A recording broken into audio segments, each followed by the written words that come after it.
Rompecabezas. Zona Central.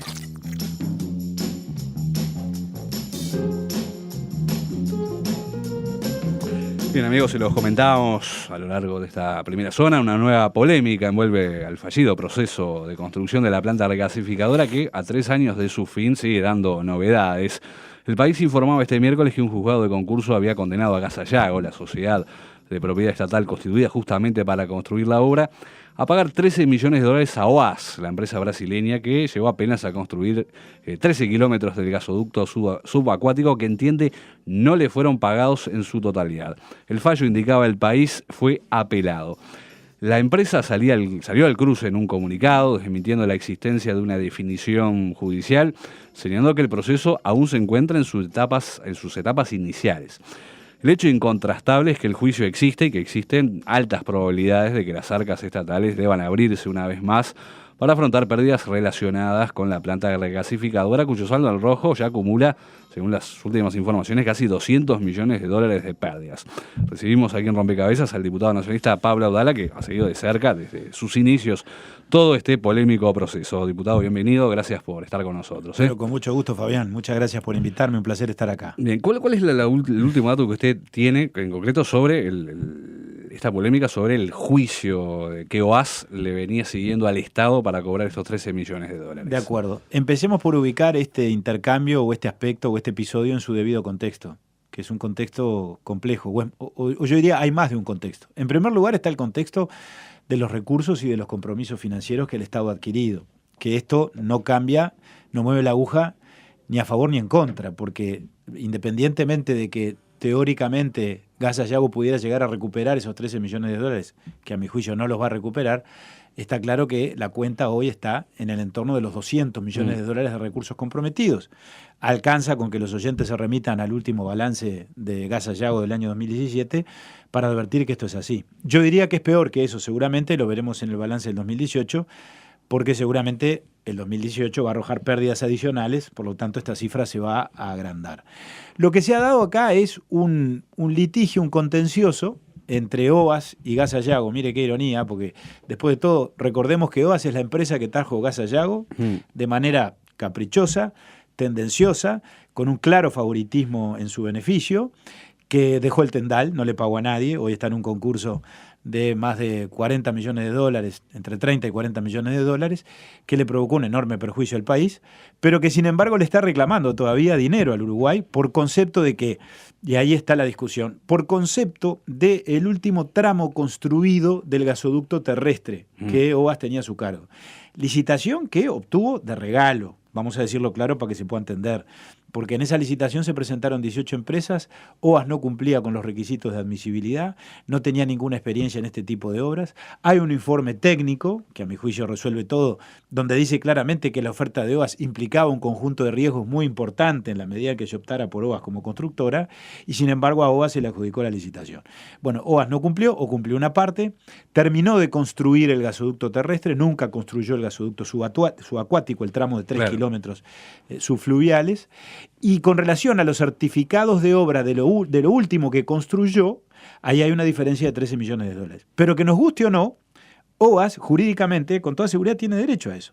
Tanto derecho tiene que le hizo un juicio a Gas Sayago, y en el marco de ese juicio, está bien, si bien no ha habido sentencia de condena, lo que claramente hubo fue una medida cautelar dispuesta por la justicia. Es decir, Gas Sayago no puede movilizar ese dinero, porque ese dinero está en discusión entre OAS y Gas Sayago. Y la aclaración de Gas Sayago, está muy bien, está en todo su derecho a hacerla, pero si va a aclarar Gas Sayago, que aclare todo, o que diga todo. Lo que Gas Sayago no dice es, primero, lo que yo acabo de decir, que hay un juicio donde hay una medida cautelar, etc. Y lo otro que no dice es que además hubo, en las últimas semanas, una sentencia desfavorable a Gas Sayago, otro revés judicial, porque Gas Sayago, en medio de todo esto, pretendió ejecutarle la garantía a OAS, la garantía de fiel cumplimiento de contrato en ese mismo contrato, en esa misma licitación para la construcción del gasoducto, que era una garantía del valor del 10% del monto de la inversión. La inversión eran $64 millones, por lo tanto una garantía de $6.400.000. OAS allí entonces reaccionó e inició un juicio contra Gas Sayago, que se lo acaba de ganar en primera instancia. Ahí sí, la que resuelve es la jueza del concurso del primer turno, que no le hace lugar a Gas Sayago, o mejor dicho, que anula los procedimientos y le dice a Gas Sayago, no, usted no puede ejecutar ninguna garantía porque OAS está en concurso y porque además hay una diferencia con relación a esos 13 millones de dólares que se están discutiendo. O sea, por donde lo miremos, está claro que la posición del Estado y de Gas Sayago después de todo esto es enormemente perjudicial, y pase lo que pase con este apéndice que estamos comentando desde que empezó esta nota, la posición del país es de una enorme fragilidad. Y termino rápido, Fabián, con esto. Sí. Razonemos lo siguiente. Teóricamente, ¿esto para qué se había hecho? Para que usted y yo estemos teniendo esta discusión ahora de que cuánto hay que pagar, cuánto perdimos, si ejecutamos la garantía o no la ejecutamos. No, todo esto se hizo supuestamente para que hubiera una planta regasificadora y para que se introdujera el gas natural en el Uruguay. Nada de eso pasó. No tuvimos gas, no tuvimos planta, lo que nos quedan son las pérdidas de 200 millones y todos estos litigios engorrosos y los juicios cruzados y los juicios contra el Estado que ya empezaron de los que no le cobraron a OAS, claro. Y ahora empiezan a... Es otra parte que está, digamos, que está allá en el fondo, nadie repara, es los litigios que las empresas subcontratadas por OAS o por GNLS le están haciendo al Estado justamente para cobrar lo que entienden se les debe, ¿no? Exactamente, y que la propia Gas Sayago en su balance, en este mismo balance del año 2017, reconoce en el capítulo de las contingencias. Allí deja constancia que hay una serie de juicios en marcha que eventualmente pueden agrandar la pérdida o pueden aumentar la exposición de riesgo o la exposición al riesgo, no sé cómo se ¿De cuánto sería la cifra? Bueno, yo no la tengo estimada porque ahí hay juicios de todo tipo y color. Hay juicios de carácter comercial, hay juicios de carácter civil, hay juicios laborales. El juicio de OAS es por mucho más de los 13 millones de dólares. Según un fallo del Tribunal de Cuentas que a mí me llegó, OAS demandó a Gas Sayago, lo dice el Tribunal de Cuentas, por 30 millones de dólares, porque lo demanda por esos certificados de obra y además por daños y perjuicios. No digo que la justicia le dé la razón en todo. Ahora, los certificados de obra están allí. Y si el juez dispuso la medida cautelar, es porque evidentemente, seguramente hay elementos consistentes que favorecen la posición del demandante, en este caso, que es OAS. Y digo, la ironía del destino, ¿no? Porque supuestamente OAS era la empresa amiga, OAS era la empresa a la que favorecieron y la hicieron pasar por encima de las demás empresas y claramente definieron un favoritismo en su beneficio y sin embargo mire cómo le devuelve el favor OAS al gobierno del Frente Amplio, ¿no? Sí, es irónico también que OAS en Brasil está atacada desde todos los flancos, involucrada, un partícipe principal, ¿no?, de todo el esquema de corrupción que ha venido investigando la justicia y que desembocó, entre otras cosas, con el proceso, con la condena al expresidente Lula da Silva, ¿no? Absolutamente, y allí hay una conexión con este tema de la regasificadora, que lo vamos a discutir el próximo miércoles cuando se traten los informes en el plenario. Que quede claro, yo siempre digo lo mismo, porque mis colegas del Frente Amplio me dicen, bueno, pero el diputado Abdala no pudo probar en lo absoluto la intervención del gobernador Pimentel. Sí. Está bien, pruebas irrefutables no hay. Hay elementos concurrentes, hay indicios, a mi juicio, que por eso sería bueno que investigara la justicia. Pero yo resuelvo esa polémica muy fácilmente. Aunque la conexión brasileña no existiese, aunque el escándalo de Lavallato no existiese, lo que pasó en el Uruguay, esto que yo estoy diciendo ahora, la forma en que contrataron a OAS, que por alguna razón la contrataron de esta manera, en esta licitación y en la otra, porque OAS fue beneficiaria de los dos llamados, de que estamos comentando, que es la conexión, la obra conexa de la construcción del gasoducto, y fue beneficiada nada menos que con la construcción de la propia planta regasificadora que fracasó. Bueno, todo el proceso que se siguió, o los procesos que se siguieron con relación a estas adjudicaciones, son escandalosos. Entonces, aunque Pimentel no existiera, aunque el Lavallato no existiera, aunque Lula no estuviera preso, habría que haber investigado como investigamos y tendría que pasar toda la justicia igual. Pero a eso, sin embargo, yo creo que hay que agregarle una circunstancia, a mi juicio, por lo menos llamativa, y es la denuncia que hay contra el gobernador Pimentel en el Brasil, en el sentido de que OAS le habría pagado un soborno para interceder ante las autoridades del gobierno del presidente Mujica. Allí reunimos algunas actuaciones de la justicia brasileña. ¿Prueban definitivamente el pago de una coima? No lo prueban. Yo en eso soy muy serio. Ahora, sin embargo, hacen algunas afirmaciones, como que el modus operandi, la forma que se habría utilizado en cuanto a la recepción del soborno, las personas que intervinieron en nombre de OAS, el lugar donde se pagó la coima, en una consultora en Belo Horizonte. Bueno, ese modus operandi se repite en un caso como en los demás casos, es decir, en este caso que se vincula con el Uruguay, como con relación a los demás casos por los cuales Pimentel está acusado. ¿Qué es lo que los últimos datos que usted posee en cuanto a qué queda de la regasificadora o quedar no queda nada, obviamente, ¿no? Pero ¿qué es lo que el Estado uruguayo tiene que seguir afrontando ahora, mes a mes, para, digamos, obligado a seguir afrontando lo que resta de este proyecto? El Estado uruguayo va a seguir afrontando lo que resuelva afrontar, porque frente a esta situación usted tiene dos caminos. O reconoce la realidad y asume que todo fue un fracaso y que por lo tanto la construcción de la planta está parada desde hace casi 4 años, desde febrero del 2015, y que se rescindieron los contratos y que no vino ningún otro interesado y que no hay nada. Asume esa realidad y por lo tanto, bueno, manda todo a pérdida, cierra Gas Sayago y empieza a afrontar los juicios y a negociar con los acreedores para pagar lo menos posible y por lo tanto, si se quiere, enjuga la pérdida o por lo menos administra el resultado negativo, o si no, hace lo que el gobierno aparentemente está haciendo, que es lo peor, que es no reconocer esta realidad, mantener las contingencias, mantener los pasivos, y un balance que todos los años, porque Gas Sayago sigue existiendo, se acrece desde el punto de vista, como decíamos hace un rato, del resultado negativo, sigue pagando un presupuesto mensual altísimo, porque seguimos pagando sueldos principescos, ¿no? Entonces, es muy grave. Yo creo que la responsabilidad de las autoridades es verdaderamente importante, es decir, es absolutamente injustificable. Yo creo que hay, desde el punto de vista político y aún desde el punto de vista moral, lo digo en el sentido de que no es moralmente sostenible que por no asumir un costo político, por ejemplo, o por no reconocer la realidad tal cual es, entonces se mantenga artificialmente una situación que todo el país sabe, el Partido Nacional, el Frente Amplio, el gobierno, la oposición, los demás partidos políticos, el Partido Colorado, el Partido Independiente, todos sabemos, la Unidad Popular, ustedes los medios de comunicación, que esto es un fracaso estrepitoso, que el gobierno no lo quiere reconocer, pero que sin embargo, como no lo quiere reconocer, nos sigue saliendo mucho dinero que se va acumulando en términos de pérdidas que van quedando para el futuro y formará parte de una herencia muy complicada que tendrá que asumir el próximo Claro, porque gobierno. hasta donde sabemos, Gas Sayago sigue funcionando con sueldos, o sea, la gerencia y todo eso se mantiene, por más que creo que la ministra Cose había manejado en las últimas semanas, los últimos meses, de la posibilidad de, bueno, de liquidarla. No hay novedades al respecto, ¿no?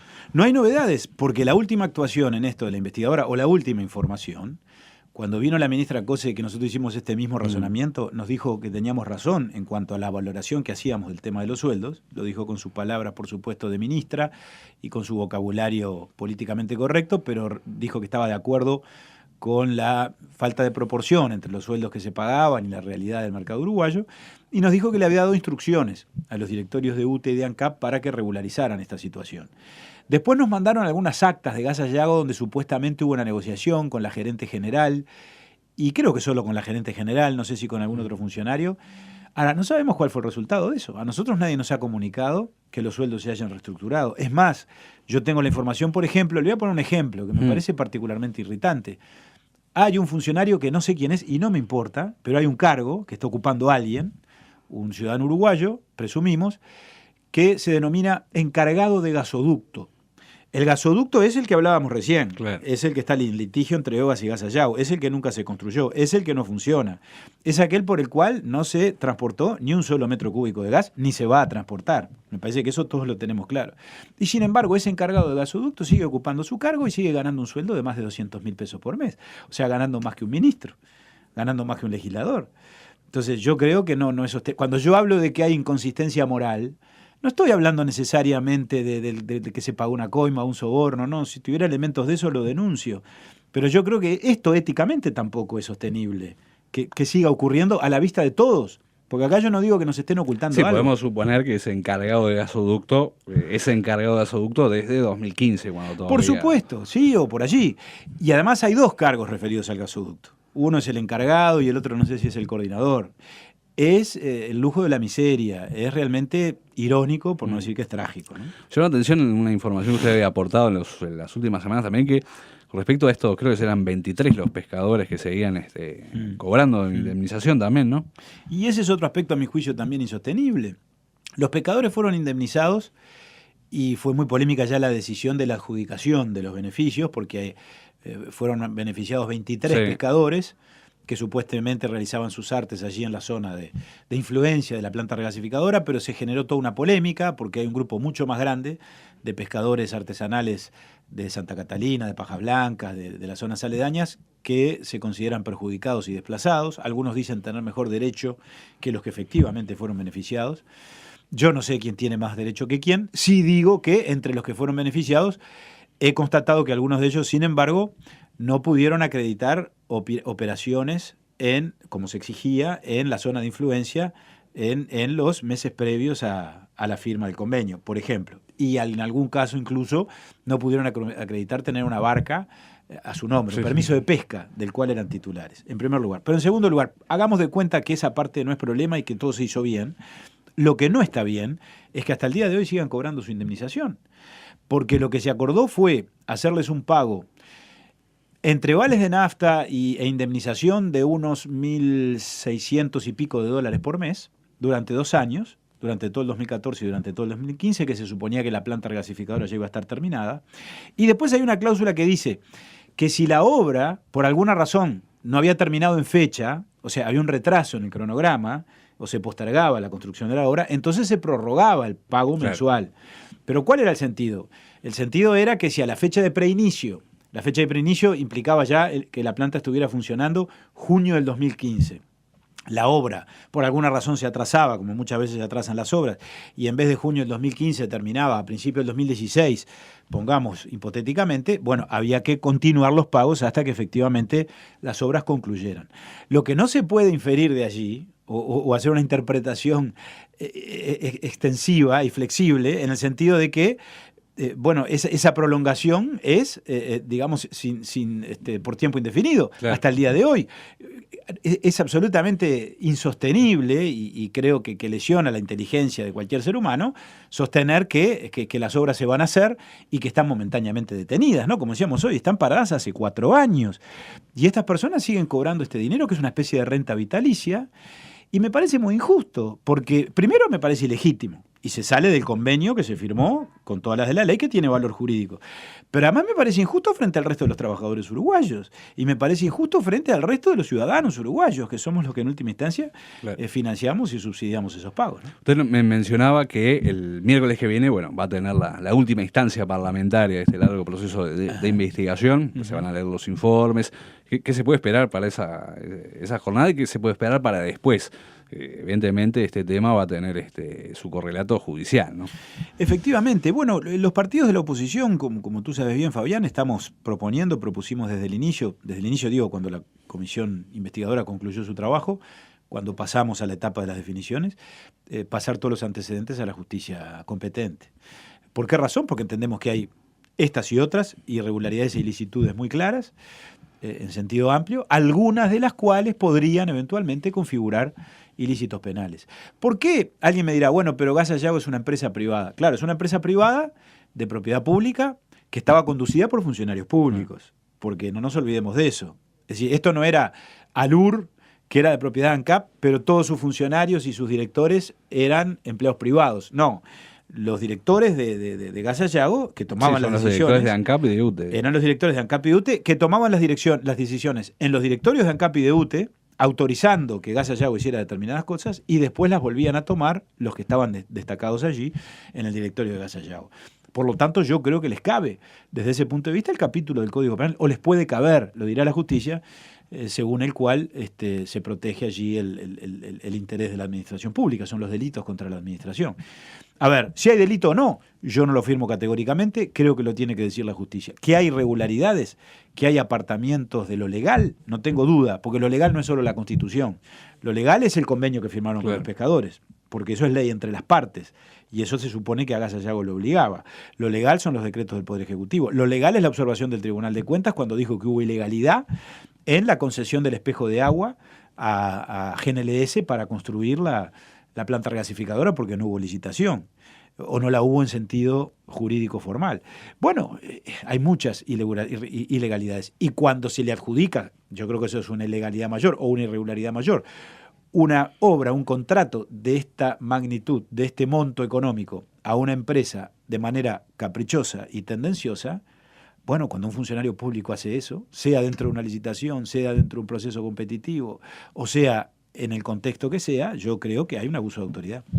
Bien, diputado Pablo Ardala, muchas gracias por acompañarnos nuevamente aquí en Rompecabezas. Vamos a ver cuáles son las derivaciones de todo el proceso. Esperamos que tenga en algún momento un fin, sobre todo pensando en los recursos que todos los uruguayos tenemos que seguir aportando para sostener este proceso. Le agradezco por su presencia y estamos en contacto, ¿no? El agradecido soy yo, Fabián. Muchas gracias por la invitación.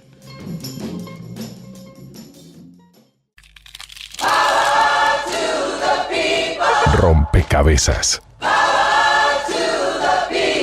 Enteramente libres.